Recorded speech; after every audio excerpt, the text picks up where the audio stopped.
2015 году, в 12 месяце, Конституционный суд є решение представлять жилищную площадь жертвам политрепрессий по месту их депортации при сталинизме. Башир Албагачиев репрессированный, во время депортации ему было 6 лет. По возвращению домой в родное село Икажево остался без жилья. Но помощь как репрессированный не получал, признается он. Просит оказать ему содействие в выделении жилплощади. Я имею право получить жилищную площадь в селении Икажево. У меня семья, из всей моей семьи я один вернулся из Казахстана. И вот сейчас, после Грозного, тоже много вопросов вам сейчас говорить, время отнимать смысла нету. Я некоторые документы приложил при заявлении. По ходу, если надо будет, я много фактов представлю. Будем прорабатывать эти вопросы, смотреть, изучать, без внимания, сам вопрос даться. Чуть ли не каждый вопрос жителей касается улучшения жилищных условий в выделении земельного участка. Диба Азиева, к примеру, страдает циррозом печени. Землю купила дочь, пенсия уходит на погашение кредита. На эти деньги она приобрела строительные блоки.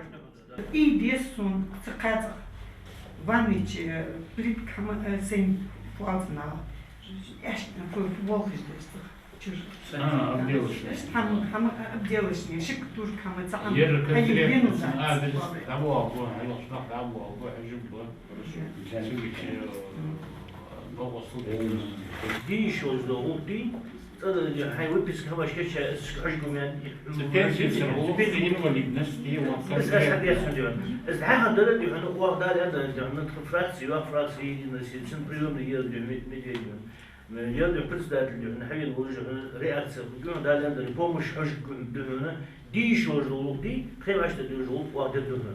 Далее недавно далее değişiyorluğu халидоидуна.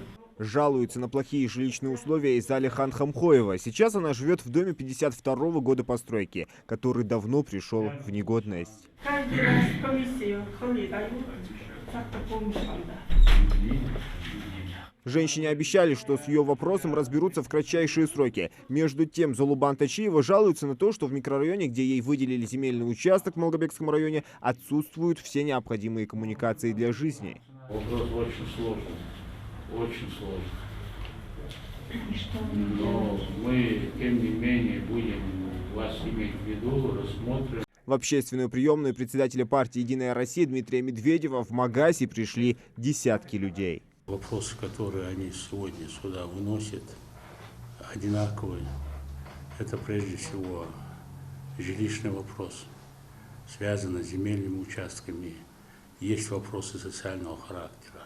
Мы будем прорабатывать, будем также подключать те министерства и ведомства, которые должны именно решать эти вопросы. И возможную помощь от себя тоже будем. Спикер парламента Ингушетии заверил, что ни одно обращение не останется без внимания. Каждую проблему обещали изучить и решить по мере возможности. Зелимхан Калуев, Магомед Дидигов, Новости 24.